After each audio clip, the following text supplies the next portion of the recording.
কি বন্ধুরা, সরস্বতী পুজো তো সামনেই চলে এলো। তাই আজ আমি শীতের বিভিন্ন রকম সবজি দিয়ে ভোগের খিচুড়ি শেয়ার করব, সরস্বতী পুজোর স্পেশাল। তাই ভিডিওটি স্কিপ না করে সম্পূর্ণ দেখতে থাকুন, থাকবে অনেক টিপস অ্যান্ড ট্রিক্স।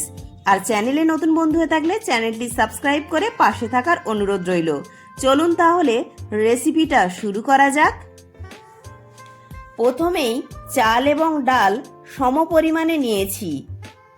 গোবিন্দভোগ চাল নিয়েছি 250 গ্রাম আর সোনামুগের ডাল নিয়েছি 250 গ্রাম। চাল এবং ডাল সম পরিমাণে নিলে খিচুড়িটা খেতে বেশি ভালো লাগবে। আর এই গোবিন্দভোগ চাল ও এই সোনামুগ ডালের যে খিচুড়িটা হয় তার স্বাদ যেন দ্বিগুণ বেড়ে যায়। এবার গোবিন্দভোগ চালটাকে 2 বার জল পাল্টে ধুয়ে একটা ছাঁকনির সাহায্যে জল ঝরতে দিলাম। আর নিয়েছি কিছু শীতের সবজি, যেমন ফুলকপি, আলু, গাজর, বিনস, মটরশুঁটি, টমেটো। এবার শুকনো কড়ায় মুগ ডালটাকে একটু ভেজে নেব, গ্যাসের ফ্লেমটা মিডিয়ামে রেখে। তো ডালটা আমাদের ভাজা হয়ে গেছে, আর দেখুন ডালের কালারটাও অনেকটা চেঞ্জ হয়ে গেছে। এবার গ্যাস অফ করে কড়াটা নামিয়ে নিয়েছি আর দিচ্ছি জল। এই জলটা দিয়েই ডালটা ধুয়ে নেব। তবে তার আগে এই জলটাতে ডালটাকে 5 মিনিটের মতো ভিজিয়ে রাখবো, তারপর 3-4 বার জল পাল্টে পাল্টে ধুয়ে নেব। এবার কড়াই দিচ্ছি 2 টেবিল চামচ সরষের তেল। তেল ভালো করে গরম হয়ে গেলে কড়ার চারিদিকে ছড়িয়ে দিয়ে দিচ্ছি কেটে রাখা আলুগুলো আর একটু লবণ। এবার আলুগুলোকে ভেজে নেব। ভিডিওটি ভালো লাগলে অবশ্যই একটি লাইক করবেন। আপনাদের একটি লাইক আমাকে পরবর্তী ভিডিও বানাতে উৎসাহ জাগাবে। তো আলুগুলো আমাদের এখানে একটু লালচে করে ভেজে নিয়েছি। এবার কড়া থেকে তুলে নিচ্ছি। এবার ওই তেলের মধ্যেই দিচ্ছি গাজর আর বিনস কুচি। তো গাজর আর বিনস কুচিটা দিয়েও একটু ভেজে নিচ্ছি। তো গাজর আর বিন কড়াইগুলো ভাজা হয়ে গেলে তেল থেকে তুলে নিয়ে ওই তেলের মধ্যে দিয়ে দিচ্ছি কেটে রাখা ফুলকপিগুলো। তবে ফুলকপিগুলোকে আমি একটু লবণ দিয়ে মাখিয়ে রেখেছিলাম আগে থেকে। এখন অল্প একটু হলুদ গুঁড়ো ছড়িয়ে ভেজে নেব। তো ভিডিওটি ভালো লাগলে প্রচুর শেয়ার করার অনুরোধ রইল। তো দেখুন ফুলকপিগুলোকেও একটু হালকা লালচে করে ভেজে নিয়েছি। এবার কড়া থেকে তুলে নিচ্ছি। আর আজকে যেহেতু খিচুড়িটা হাঁড়িতে করব, তাই ফুলকপি ভাজার পর যে এক্সট্রা তেলটা কড়াই ছিল সেটা প্রথমে হাঁড়িতে দিয়ে দিলাম।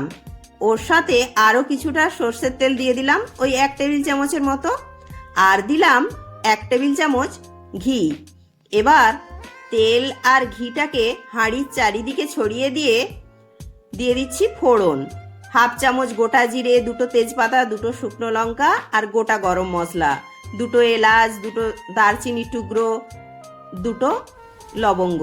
ফোড়নটাকে কয়েক সেকেন্ড একটু ভেজে নিয়ে ফোড়ন থেকে সুন্দর গন্ধ বেরোতে শুরু করলেই ওতে দিয়ে দিচ্ছি 1 চামচ হলুদ গুঁড়ো, 1 চামচ কাশ্মীরি লঙ্কার গুঁড়ো। এইভাবে তেলের উপরে হলুদ গুঁড়ো আর কাশ্মীরি লঙ্কার গুঁড়োটা দিলে খিচুড়ির রঙটা খুবই ভালো হবে।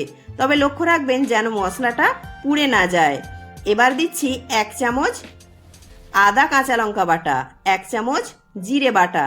এবার আদা বাটা জিরে বাটাটা দিয়ে মশলার সঙ্গে কষিয়ে নেব যতক্ষণ না আদা আর জিরের কাঁচা গন্ধটা চলে যায়।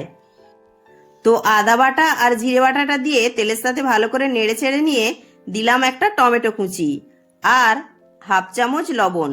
তাহলে টমেটোটা তাড়াতাড়ি নরম হয়ে মশলার সঙ্গে মিশে যাবে। তো দেখুন এখন টমেটোটা আগের থেকে অনেকটাই গলে নরম হয়ে গেছে। এবার দিচ্ছি 1/2 চামচ ধনে গুঁড়ো, 1/2 চামচ ঝাল লঙ্কার গুঁড়ো। তবে ঝালের পরিমাণটা আপনারা আপনাদের স্বাদ অনুযায়ী বাড়িয়ে কমিয়ে নিতে পারেন।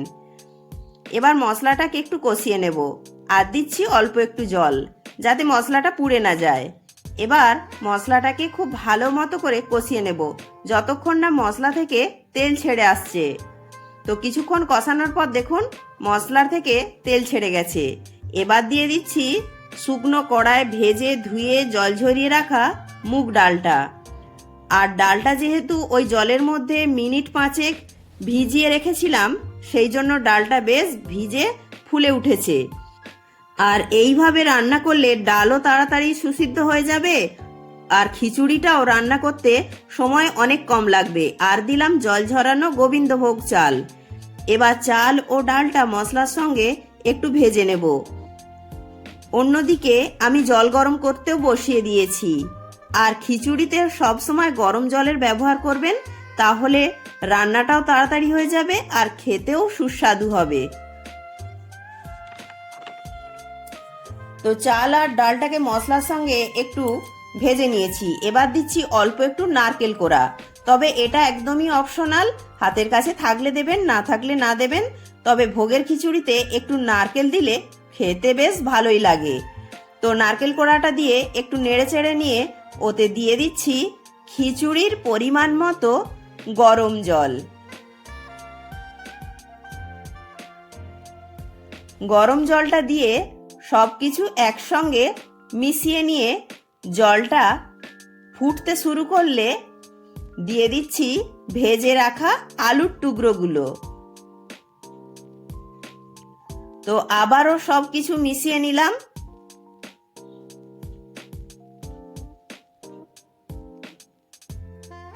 এবার চাল ও ডালটা যখন বেশ কিছুটা সেদ্ধ হয়ে গেছে, তখন ভেজে রাখা ফুলকপি, গাজর ও বিনসগুলো দিয়ে দিলাম।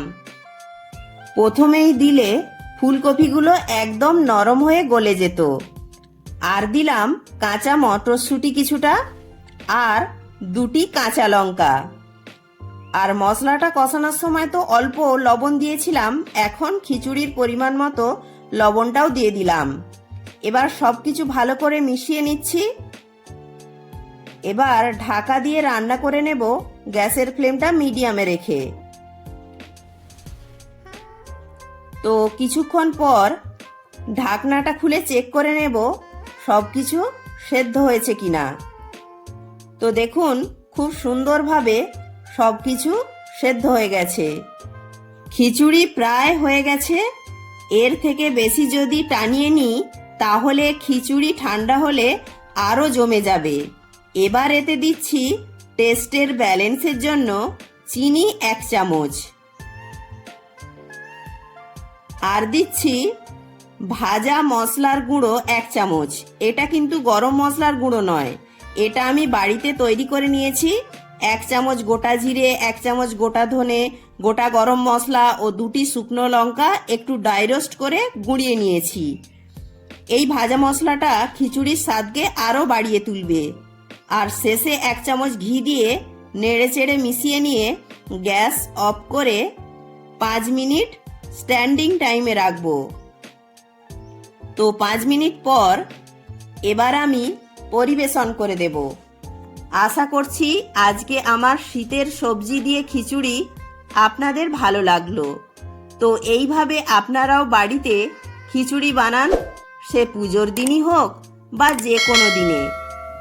আশা করব সকলেরই ভালো লাগবে। আর আজকে আমি খিচুড়ির সাথে বেগুন ভাজা, বাঁধাকপির তরকারি, টমেটোর চাটনি আর পাঁপড় ভাজার সাথে পরিবেশন করলাম। ভিডিওটি ভালো লাগলে লাইক, শেয়ার, কমেন্ট ও সাবস্ক্রাইব করে পাশে থাকার অনুরোধ রইল। প্রত্যেকে ভালো থাকবেন, সুস্থ থাকবেন।